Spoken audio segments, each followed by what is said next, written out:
Last chapter, guys. Crazy. Okay, chapter 23, Christmas Keys. On the morning of Christmas Eve, Caroline had a telephone call from the professor, and afterwards she asked April to phone all the members of the Egypt gang and ask them to come to the halls for just a few minutes that night after dinner. The professor wants to see you, she said. He said he knows you'll all want to be with your families tonight, and he won't keep you long, but he wants to see all 6 of you for just a few minutes. What for? April asked. I think he wants it to be a surprise, Caroline said. So April called up all the other Egyptians and made the invitation sound just as mysterious and intriguing as she could. Personally, she had a suspicion that the professor was just going to give back all their stuff, but as Toby said, there's nothing like keeping things livened up. After dinner, Caroline made some hot spiced cider, and April arranged a plate of fancy Christmas cookies that she and Caroline had baked. Just about then, the guests started to arrive. Ken and Toby came first, looking slightly embarrassed to be visiting where a girl lived. Then Melanie arrived with Marshall, and Elizabeth came a few minutes afterwards. They sat around for a while drinking cider and listening to a Christmas carol program.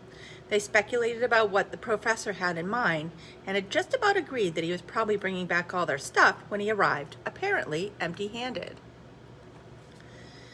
So that was the end of the story. The professor gave April his coat and said hello to everyone in his strange formal way. Caroline got everyone seated again and turned the music down very low, but for a while they all just sat there feeling uncomfortable. The whole situation was so unusual that nobody knew quite how to act. At last the professor put down his cup, looked around the room and said, I've come to tell you a story. Out of the corner of her eyes, April saw Ken and Toby exchange raised eyebrows. She narrowed her eyes and nailed them both with her fiercest glare. When somebody saves your life, it makes them sort of your property, and nobody was going to make fun of the professor with April around, even if he was going to treat them as if they were little kids. A Christmas story? Marshall asked. No, the professor began, but then he paused. Yes, he said, I suppose it is. I suppose it is a Christmas story in a way, but it's a sad story, a terrible story.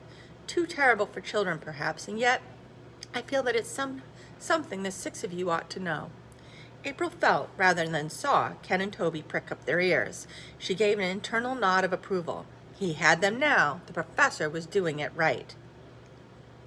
April felt, rather than saw, Ken and Toby prick up their ears. She gave an internal nod.